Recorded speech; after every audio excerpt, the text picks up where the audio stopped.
let's go ahead and get started and make the perfect, easy beef stew.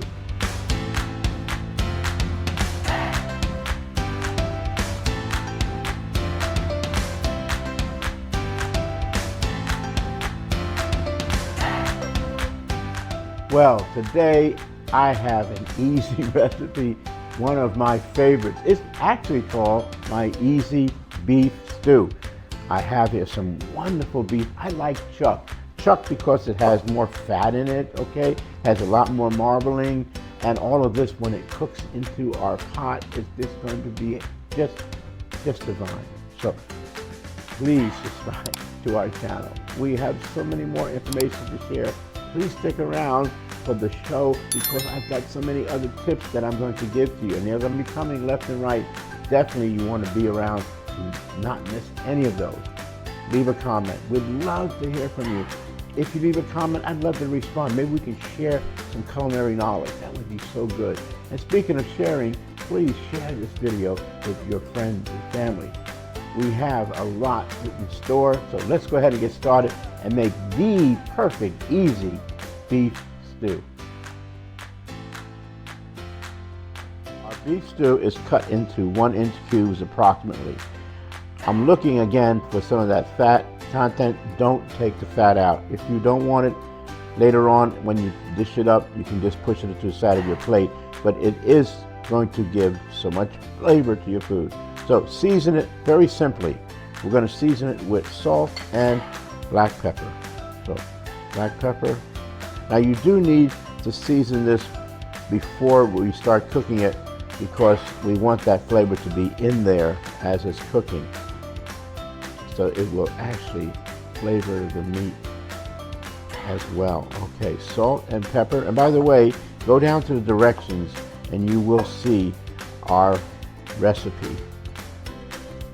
So salt, pepper, now flour.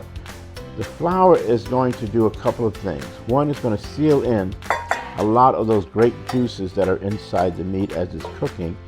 And another thing it's going to do is going to help thicken our stew. So we have a nice thick stew as well. Okay, here's our beef. Let's get all of that on there. Don't miss any of it. A little bit of flour down here. And good. Okay, let's just put this off to the side and we're going to start our cooking. Basic vegetables in beef stew are potatoes, carrots, and onions. We're going to add those, plus we're going to kick up the flavor with some Worcestershire sauce. We have some bay leaves and, of course, garlic. So let's get our vegetables ready. Now, the important thing about cooking a perfect beef stew is that we're going to cook the meat for longer than we're going to cook the vegetables. So halfway through the cooking process, we'll open the pot, give it a nice stir, and then we'll add in the potatoes and the carrots. Okay? So, first of all, potatoes. I'm going to peel my potatoes for this. Sometimes you may have those yellow potatoes, the Yukon Gold potatoes, and you could use those as well. But we're just going to use some basic russet potatoes. Now, russet potatoes have a lot more starch, which it's even good for making a great beef stew. But if you've got those red potatoes, those work as well, so I would say put them to good use. And I'll just take these scraps off our board, place them in our scrap bowl. It's much easier to put it in a scrap bowl and then go to the trash can than to be running back and forth. You'll note that I have a bowl of water here, and that is to put my potatoes in so they don't turn prematurely brown.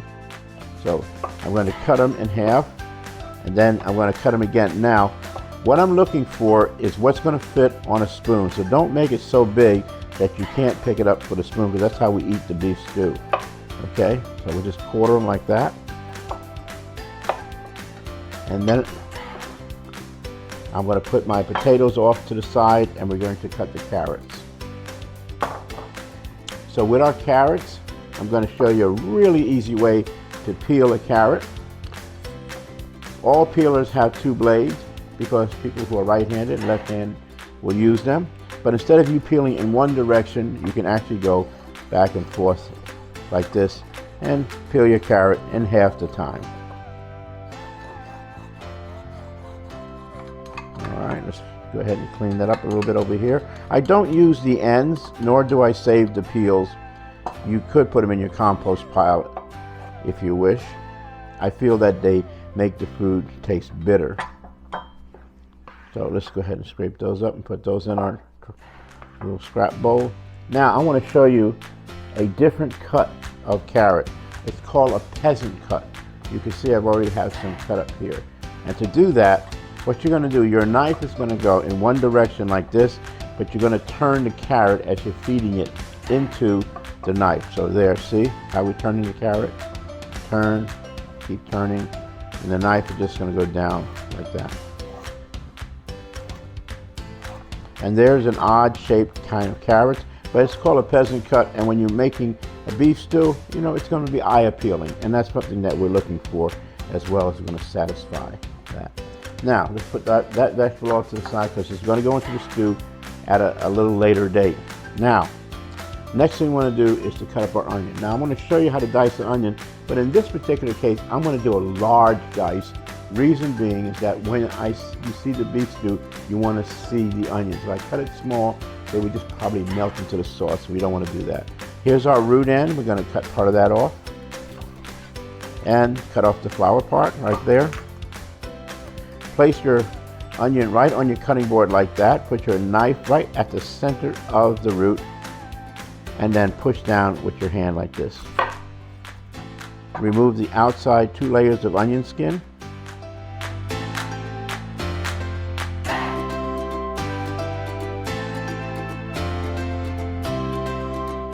And then I'm going to cut my onions. I'm going to make an invisible line right there. And then with the point of the knife, I'm making just a few slices. See how big they are? And when I turn it a quarter turn, I'm going to do the same thing. Fairly large, like that. And then I'll just cut around the root, and we'll put that into a little bin. So we'll do that again. Right here, an invisible line, a couple of slices. Turn it, a couple of more slices.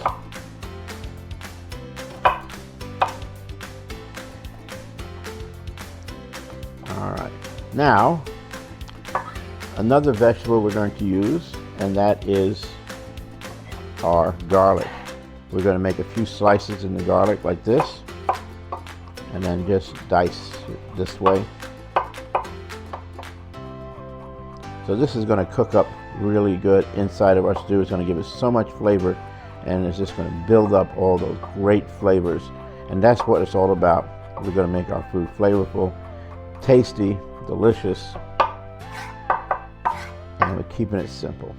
Okay, now this is a casserole.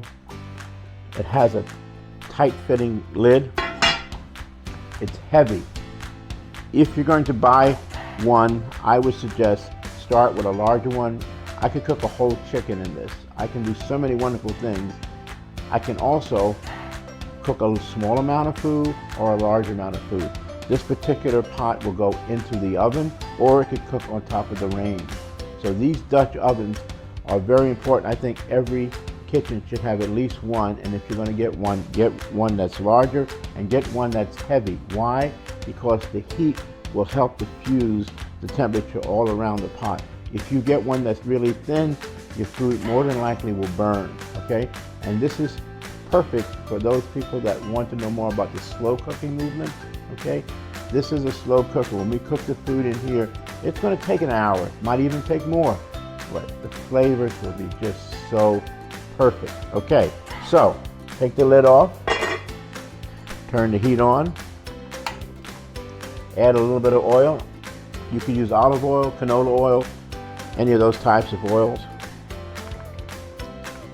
Sometimes when I do my stocks, I'll render the fat from the beef, and the fat just comes to the top. I take that off, freeze it, so you can use beef fat. Perfect for cooking. Adds more flavor in there. All right, talking about adding in flavor, those onions that we had had a large dice. We're going to place it into our pot. And we're going to give them a little bit of a saute. The sugar is going to come out of the onion. And let me get my spoon, give it a little bit of a stir. Okay. So you see how large the onion pieces are, and that's what we're looking for. We want that ideally because it's going to just flavor up our food. So important. Okay, look in the pan now, and you can just see the onions are starting to caramelize. You see that brown on the bottom of the pan? That's the sugar that has escaped from the onions. And at this point, I'm going to add in my garlic, and we're going to give that a little bit of a saute, maybe about a minute, okay? No more. Turn the temperature up a little bit, down a little bit so it won't be so hot. A little bit of a stir. Get the sugar out of the garlic, and now I'm just going to place the onions in a bowl for a minute because I do want to brown off my meat too, okay? But I want to have all these flavors that are in this pot because that's what's going to create a good tasting stew. You could, like they do in those cookers where they'll throw everything into the pot and turn the temperature on and forget about it.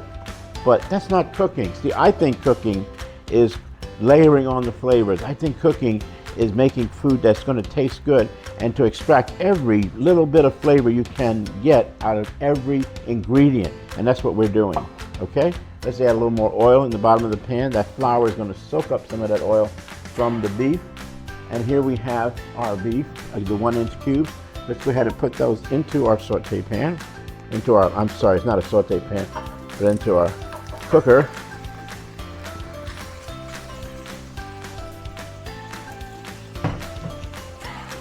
And brown them up a little bit. Need a little more oil.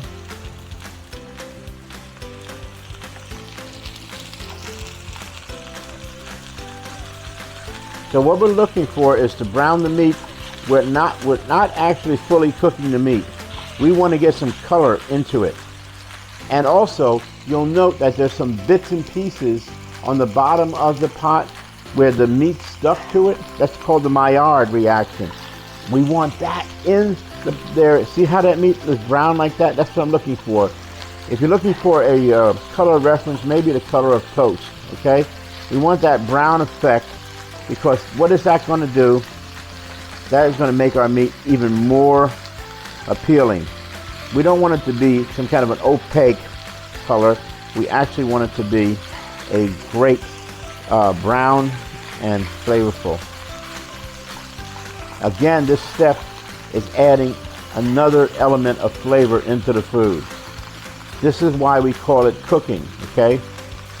And that's the important part. So when you're a cook, this is what we do. We add flavor to the food.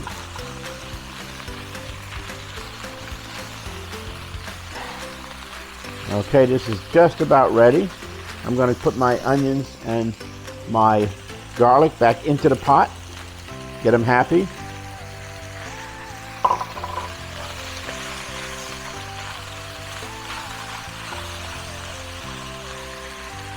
Now those little bits and pieces, the sugar that's on the bottom of the pot, we're now going to release them by adding some beef stock.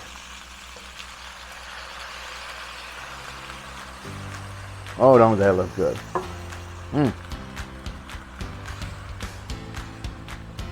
Now I'm just scraping the bottom of the pot with my spoon, gently, just moving it back and forth. All those little goodies down there are incorporating and making the most wonderful sauce. Yes, yes, yes, yes. I hear you talking. Keep it going. Yes. Okay, let's put in the rest of the beef stock. We're going to add another element of flavor, and that is some Worcestershire sauce. Worcestershire sauce is the oldest salt known to man. This is the original salt, before we've seen all those other salts that come from the sea and come from the mountains. This is it. They fermented fish, and that fermenting made it turn into a salty substance that was added to the foods as they're cooking. By the way, salt is an ancient word, and the word soldier comes from salt, because the soldiers back in those days were paid in salt. You ever heard the term that you are worth your weight in salt? That's where it came from. So salt, it was a very important ingredient. Wars have been fought over salt. Can you believe that? And now we just throw it over our shoulders for good luck. I guess that came from that terminology as well. Okay, look in this pot. You'll see these wonderful liquids that are floating in there, and they're so happy. But we got some more. I have here tomatoes. Now I'm using canned tomatoes. You can use fresh tomatoes if you wish, but I'm just going to put some canned tomatoes in here. I'm using about 2 cups. And the juice that's with the canned tomatoes is good too. Don't drain them. Okay? Tomatoes have some acid in them. The acid is also going to help to make this meat even more tender.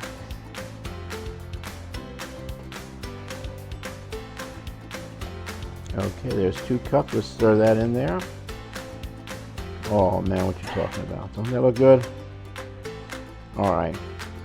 Remember I said we're going to be layering on the flavors? That's what we've been doing with the garlic and with the onions and with the salt and the pepper and the Worcestershire sauce. I pronounced it right this time. Sometimes I mispronounce it. Fresh bay leaves. Now dry bay leaves work just as well, but our neighbor just brought over some fresh bay leaves, and hey, we're going to use them. I often thought bay leaves didn't have any flavor, and then I boiled some water and put some bay leaves in there, and it perfumed the whole kitchen. It was so wonderful. So yes, bay leaves add a great flavor dimension to your food. Now, we're going to, halfway through, we're going to taste it. It may need a little more salt, a little more pepper, but we can always add it at that point. I want to show you something also, okay? So on our Dutch oven, you ever notice those little pimples or bubbles in here? What happens is that this is a tight-fitting lid. The steam comes up. The wonderful flavor of the food comes up. It hits these little things and drops right back down into the pan. And then it does what I call a convection, where it's going around and around. Think about maybe the old style percolators, the old coffee percolators, where the water would perk up from the top and then filter down through the food. Well, this is what's happening. So the steam is just going to come up from the side. It's going to congregate right here on the top, and it's just going to drop by. And we're going to repeat it over and over. That's why your soups and stews are going to taste so good. This is what I was saying earlier about the slow cooking movement. We're going to cook this slow. This whole thing is going to take about an hour, okay? Maybe a little longer depending on how tough your meat is, okay? But now we're going to turn it down to a simmer. Put our top on. And then we're going to set our timer for 30 minutes. We're going to look at it, come back, check for the seasoning, and then add our potatoes and our carrots. Okay, I've taken the lid off of our stew. I'm going to check it now. It smells, oh my goodness, divine. But I have to taste it, okay? So, get a little bit of a taste here.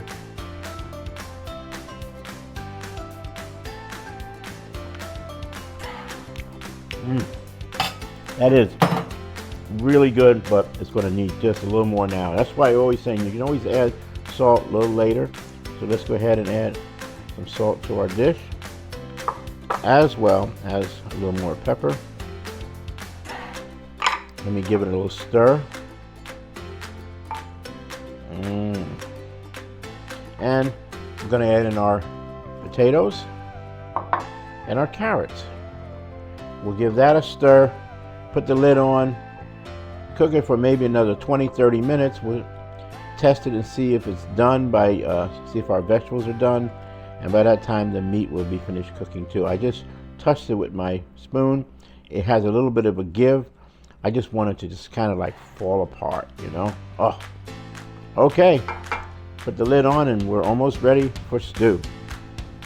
All right, beef stew should be ready. Oh, look at that. Oh my word. Mm, mm. Oh, man.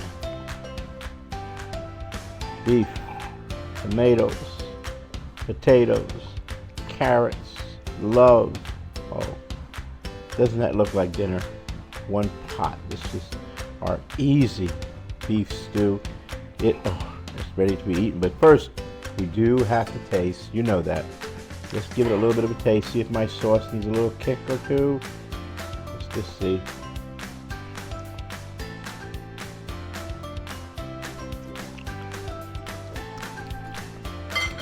Just a little bit more.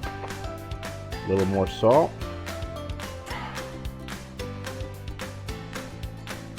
And a tiny bit more pepper. About a half a teaspoon. Give it another good stir. This pot is super hot. Don't want to burn any of my hands. All right, one more turn this way. And now we're going to plate it up. So, I have my bowl, because yes, you do need a bowl for stew.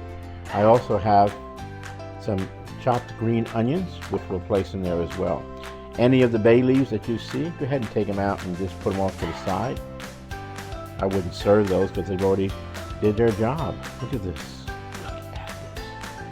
Potatoes, carrots. If you have any comments, please share. Let us know some of your favorite recipes or ingredients to put into a beef stew. Maybe you have some memories. Maybe your grandmother made the best stew, or perhaps you have some ethnic parts that we can put in there. Maybe some Eastern Europe flavors. Love to hear about it. Please like us. Please share with your family and friends. Okay? Oh my goodness, this is so much.